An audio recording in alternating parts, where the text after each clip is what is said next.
Hey, what do you get when you combine falling stars and the best meal of the day? Hi folks, my name is Adam and I like to make tiny nerdy things. And I've been binging a lot of Ghibli lately because reasons, so I made everyone's favorite sassy fire demon. I always like to start with my centerpiece first, and in this case it's going to be the fireplace itself. It's a fairly straightforward process. I just rolled out some clay, rounded it into a medieval skull cap, and then I put it in the oven. Now it is worth noting that if you spend a bit more time getting the shape correct now, you'll have to spend less time doing so later, but I didn't do this because getting the proper shape sounds more like a problem for tomorrow, Adam. The bottom is basically a half circle that I attached a thick band of clay around the edge, just to give the illusion of it being a solid piece. Do you remember how I said if you plan ahead a little bit, you can skip some stupid steps? Well, here's what happens if you don't. I don't want to do this anymore. Many hours later. Then it's just a case of attaching the top and bottom onto a fairly thin piece of clay in the back, and then again, trying once more to fix the problems of yesterday, Adam, by blending some of the seams and making it one uniform piece. Then once I finally got my shape perfected, I'm going to ruin it by taking a tiny little file and cutting little dings and scratches and cracks into it. Then I'll go over the whole thing in just a basic uniform stone gray before coming back through with a lighter color to dry brush all the edges and highlight those cracks. Now it is a bit of a dirty, dingy fireplace, so I'm going to add a tiny bit of green dry brush onto it as well as some brown, and then I'll go through the whole thing and add sort of a sooty black to it.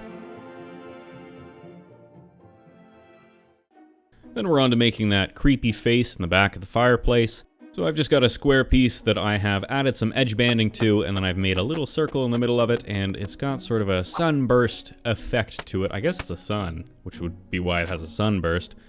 And I also don't know what kind of fumes Calcifer gives off when he's eating eggshells, but it also looks like it's high as a kite, so make sure you give it squinty eyes and a stoner smile. You want to get high? Then paint the entire thing with a nice black and dry brush over sort of a gold or a bronze. I only had gold. Ideally I would have gone with bronze, but I didn't have any, so I just went with gold. All you want to do is make it look like a sooty metallic backdrop and you're set. Now for the fire itself, we're going to use these cheap tea lights, of which I bought like 100 for 10 quid, so I'm trying to use them in everything I have. But they're perfect for what we need here because they have sort of a flickering candle effect. And in a teeny tiny diorama, it looks like a flickering fire. To make the ashes, I'll take some smashed up clay and add some gray paint and black Mod Podge. Then it's as simple as painting it onto the fireplace and you're done. Now I did think about focusing the camera for this shot, but I thought the found footage style really adds to the mood. So when this stuff dries, it's rock hard and it's super easy to paint. Now I'm going to need a lot of logs for this diorama, so I'm going to make them all out of foam. I've got an awful lot of foam, which I can cut down to size and then shape them into relatively log-like shapes, which is easily accomplished by shaving off the tips and then rolling them back and forth until they're in that aforementioned log-like shape. Then it's as simple as cutting some grooves into them to make them look like a wooden texture, and that's basically the extent of how to make something look like wood out of foam. Then I'll snap one of these little logs in half so that I can place it on top of the fire and let that light glow through. Now to really elevate our log game, we're going to paint them so they're no longer blue.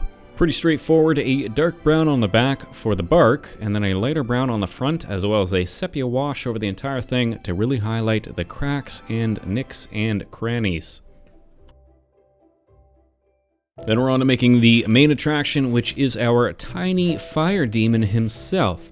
Originally my plan was to make him out of resin so that the light from the LED would illuminate the entirety of the fireplace, but after several hours of failed attempts and an awful lot of wasted resin, I decided that clay actually just looks better. So once I've got his general shape set up, I can pop him on the logs and add some teeny tiny arms, and then a teeny tiny face right into the center of that. I've left some eye sockets so that I could fill them with some white clay, and then I'll dry brush the entire thing with an orange before hitting all the tips with a nice bright red. Then the highlight's pretty straightforward. He's going to get a bright red angry mouth with a little bit of orange around the tips just to add some variation. And then my patented flashback eyes work out perfectly here since that's pretty much what his eyes are supposed to look like. Now, while I was looking at the various angles of the fireplace, I realized I'd missed the grate that the wood sits on, so I'm just going to make it out of toothpicks and paint. Then the fireplace is essentially done, but I want to add a little bit more color to it, so I'm going to highlight some of the coals with a little bit of orange and a little bit of red, and then I'll take some of the pieces that I knocked off accidentally and encase them in a little bit of UV resin. The UV resin will help the LED shine a little bit brighter, it'll help its luminosity, and it'll also give me something to suspend a couple coals in. This will make it look a little bit more like it's all on fire, like it's a single piece of wood that's burning. It'll also give something for Calcifer to sit on. So once he's glued in place, I can attach the weird little men that are on the ends of the grate, and then that's it for the fireplace. Then I can get started on the bits and bobs that hold the kettle and the big pot. These are made out of a combination of toothpicks, stir sticks, and shrink wraps for cables. I find I rarely use the shrink wraps for wiring anymore, but they work brilliantly for adding a little bit of dimension to all kinds of stuff. Now watch where you step, because I'm going to be dropping some 5-head tips here. You see those little balls on top? Yeah, those are just silica gels. You know those little packets that come with a new pair of shoes that say don't eat, but that just makes you want to eat them even more? Well, this time, instead of eating them, I used a little super glue to attach them to the top of the toothpick, and then some shrink wrap to blend them in. Then a black primer over everything as a base coat, and a quick gold dry brush to highlight all those lovely edges. Then they're ready to be glued in place. Now, I prematurely cut the pointy bit off the toothpicks, otherwise you could just drill a hole to make sure they're firmly in place, but I ended up pinning them because you only get one big brain play a day. Then finally I'll add a little bit of light gray soot around the edge of the fireplace and lock it down with some thinned out Mod Podge. Then we're on to the next part, which will be building the base. I really wanted to make a section of the floor in the back wall since I think it really helps to add to the scene as a whole. Also, I get to make more wooden floors, and that makes me all warm and fuzzy inside. So once I've cut my pieces out, I'll position the fireplace in the center and mark its place so that I can lay out the tiles. The tiles are cut pretty haphazardly, but I did try to follow the general shape from the movie. I also marked out a center point on the floor so the lines all intersect, and I don't actually think it does anything, but I'll mention it to you so you think that I know what I'm doing. The back of my stylus is also perfect for giving them a nice tiley texture, and as it turns out, my ruler was about the right size for the wooden planks on the floor, so I didn't need to measure. Which is fortunate because I don't really measure all that good. To add some texture to the wooden planks, I'm going to use a little wire brush to scrape all the wooden planks, and then a sharpened pencil will help draw some over-exaggerated lines into it. There's not a whole lot to the back wall, but a couple wooden planks along the back that will cut right around the edge of the fireplace, and it's basically finished. Then I can grab my scrap pieces of foam and make some even tinier wooden planks. Then these wooden planks I will glue together until I have the sides and the back and front of a tiny wooden box. Then it's just a case of gluing these together until I have the aforementioned wooden box. Then I'll do the entire thing in a brown to give it a wooden texture, and then a green to give it a nice green color. And then we're on to making pots and pans. The first one is going to be the great big cauldron, I guess you'd call it. I'm going to build this in several pieces and design the entire thing on one of my circle cutting jig thingies in this way that I can make sure that it is hollow. So I'll start with the bottom, attach the sides, and then shape the lip, and then I'll go through and add a wire handle after I've painted the entire thing. Then the rest of the pieces are pretty easy from here on out. The first one's a teeny tiny tea kettle, which again, we'll get a handle added afterwards. And then the one pan that will be the receptacle for my eggs and bacon, because you can't have a Calcifer diorama without eggs and bacon.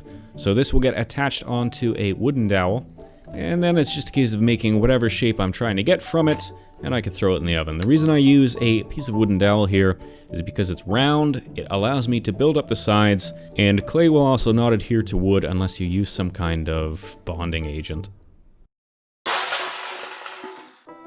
And as far as the painting is concerned, it's pretty straightforward because it's all cast iron. We're going to go with a Zack Taylor undercoat before hitting it with a light Zane highlight.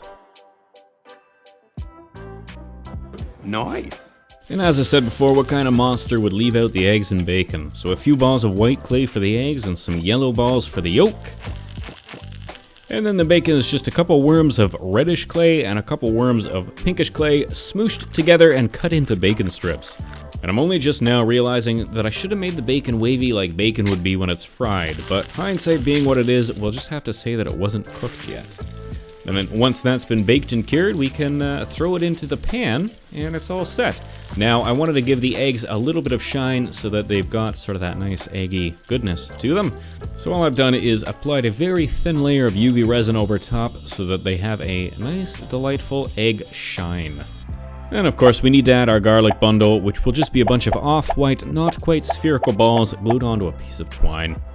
Then we're pretty well onto the painting of the backdrop. So the back wall is just going to get white paint over the entire thing. So it's a painted white plaster wall. So the easiest way to do this was to add some white and then add sort of ugly off colors on, leaving all the brush strokes in. I wanted it to look like a painted wall, so I painted it like I would paint a wall. Then the floor obviously is getting painted a nice woody brown with some nice warm highlights, as well as a dry brush of a lighter bone white, which I ended up putting on way too much of it. But once we apply the wash on, you'll barely even notice it. I didn't want the colors to be too washed out, so my wash is just going to be a sepia. Then with some uncharacteristic planning ahead, I'm going to tape off the sections of the floor that I've already done so that I can paint the tiles a nice terracotta. So we'll cover everything in a very thick coat of terracotta, and then before it's dried, I'm going to do some wet blending of various degrees of purple just to give some depth and variation to the stones. And it's the moment of truth to see how well this tape actually worked. Not bad. And then a little bit of gray throughout the grout lines to highlight the grout lines. And one of the last things we need to build is a chair, so let's do that. Now normally I build my chairs out of stir sticks and toothpicks, but today I thought I'd try something a little bit different and go with an all foam chair. And I gotta say, it's definitely a lot easier for big furniture. So a lot of my furniture in the future will be made out of foam. Then obviously it gets painted a nice brown and a little dry brush and a sepia wash to tie it all together. Now the actual area around the fireplace is pretty clean and I couldn't think of what would fit the theme without looking out of place. Fortunately, one of my wonderful Patreon members recommended that I make heen. So that's what this lump of clay before you will turn into, a lazy lump of two-timing spy dog. Then all we need to finish Heen off is paint his little tired, grumpy eyes in, and then give his fur a little bit of a highlight. So then we just need to add the pots onto the back wall. And I've cut some teeny tiny hooks for the pots and pans out of floral wire, which I'll stick through the handles on the walls before painting them black. Then it's just a bead of glue along the bottom and the floor can be attached. Then the only thing I want to do is cut a hole in the bottom so that the switch for the light can be easily reached,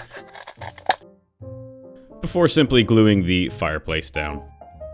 Now, there's a pretty gnarly gap between the floor and the fireplace, so I'm just gonna hide it between another layer of soot. Big props to Miyazaki-san for choosing a dirty, dirty fire pit for this scene. But once we've got that isopropyl alcohol and Mod Podged down, we're now ready to start assembling.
So while Calcifer rages in the background, I want to thank my newest patrons, Helen Clark, Orthozy, James Frost Innes, and Wobbles. If you want to help the channel out and get a chance to see works in progress, then follow the link in the description. Otherwise, if you like the video, hit that like button and leave me a comment to let me know what you think and what you'd like to see. I've collated all the ideas from last week and have a building to build now, but that doesn't mean that building another building is out of the question. If you haven't subscribed yet, now's a great time to do so. Otherwise, we'll see you next week. Cheers.